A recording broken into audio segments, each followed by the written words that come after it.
আসসালামু আলাইকুম। আজকে আমরা আসছি কুড়িগ্রাম জেলা চিলমারী উপজেলার ব্রহ্মপুত্র নদীর বুকে যে গোটা বালুময় চর, সেখানে আসলে কৃষকরা সবুজময় ক্ষেত তৈরি করছে। সেই সবুজ ক্ষেতে বড় সিজনের বড় ধান চাষ করছে ওনারা। এই ধানটির নাম আমি কয়েকবার জিজ্ঞেস করলাম, এনারা কালো বড় বলে থাকে বা চৈতা ধান বলে থাকে। তো আমরা সরাসরি এই কৃষকদের সাথে কথা বলবো।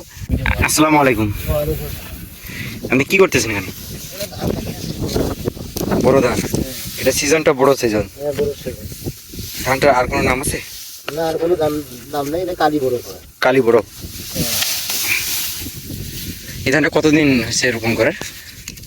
3 মাসে হয়। 3 মাস। ফলন কি এরকমই হয় না আরো বেশি হয়? এইরকম হয়।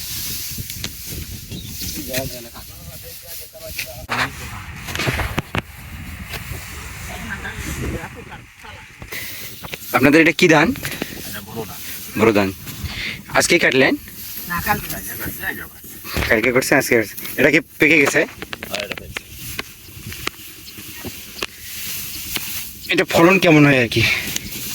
হয় ভালো হয়। আপনার প্রতি বিঘায় কেমন পান আর কি? কত মন পান?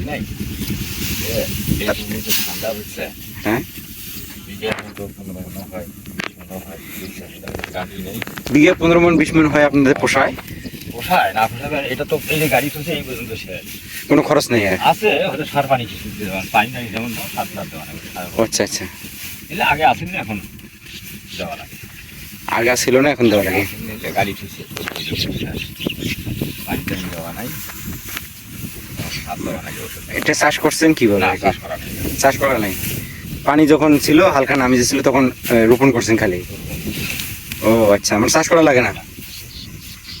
বিঘে 15 মন ধান হবে? 15 মন ধানের ধানের উপর নির্ভর। ও আচ্ছা। আপনার যে ফলনটা করছেন এটা কেমন হবে? 15 মন হতে পারে আনুমানিক টার্গেট? হ্যাঁ, হতে পারে আর কি। বাজারে যদি বিক্রি করতে চান কত টাকা মন যায় আর কি? অন্য ধানের ছেড়ে কিছু কম যায়। কম যায়? কত টাকা মন যায়? ওটা যদি 1000 টাকা দেয়, 950। এখন কি আপনাদের এই বড় সিজন চলতেছে? এরপর কি নদী পানি হবে? পানি হবে হ্যাঁ। ধান দিয়ে পাওয়া যায় না। ও আচ্ছা। এই যে পানি হয়েছে পাকেনি ধান, এখন যদি বেশি পানি বাড়িয়ে যদি তলে যায় গেল শেষ। ও আচ্ছা। এই জন্য একটু ডাবস থেকে কাটা লাগে।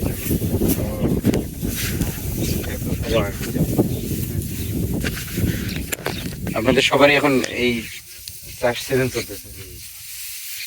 বর্তমানে আমাদের এই চর এলাকার লোকে এই জায়গাটা সেদিন চলছে। আচ্ছা আচ্ছা আর এলএসি ফুটে টুটে দাঁড়িয়ে আসছেন পেছনে আলাদা এসে। আচ্ছা। বাড়ি কোন পাশে? নদীর পাড়ে?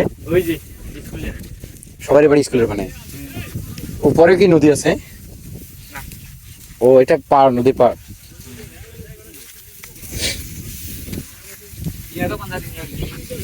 আপনি 4টে ভাগ দিয়েছেন যে, কার কার এগুলা? জমিওয়ালা একটা। ও মানে আপনি যে চাষ করছেন সে পাবে 3টা আর জমিওয়ালা একটা?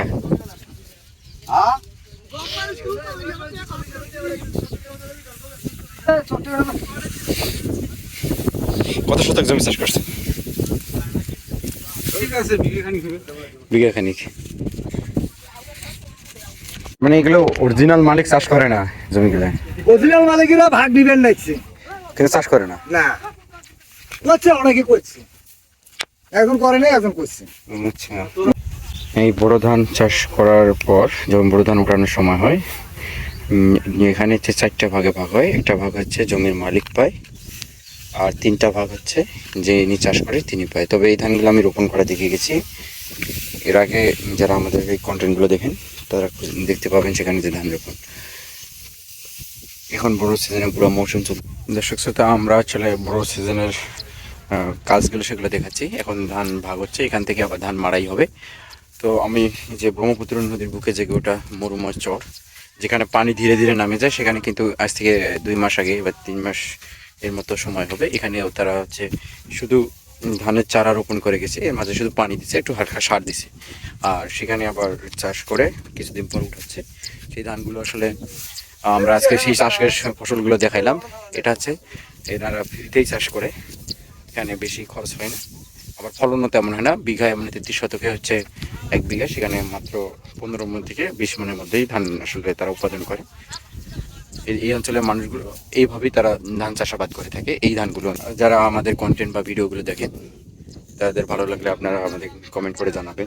আর যারা এরকম কন্টেন্ট দেখতে চান বা এরকম গ্রাম্য দুর্গম এলাকার চাষাবাদ ফসল সম্পর্কে জানতে চান, তারা আমাদের ইউটিউব চ্যানেলে সাবস্ক্রাইব করে থাকবেন এবং ফেসবুক পেজে ফলো দিয়ে রাখবেন। ফেসবুক পেজেও পাঠাতে পারেন। আমাদের ইউটিউব চ্যানেলের নাম আরমান হীরা এবং ফেসবুক পেজের নাম আরমান হীরা, সেখানে গেলে আপনারা পেয়ে যেতে পারেন। ভালো থাকবেন সবাই, আসসালামু আলাইকুম।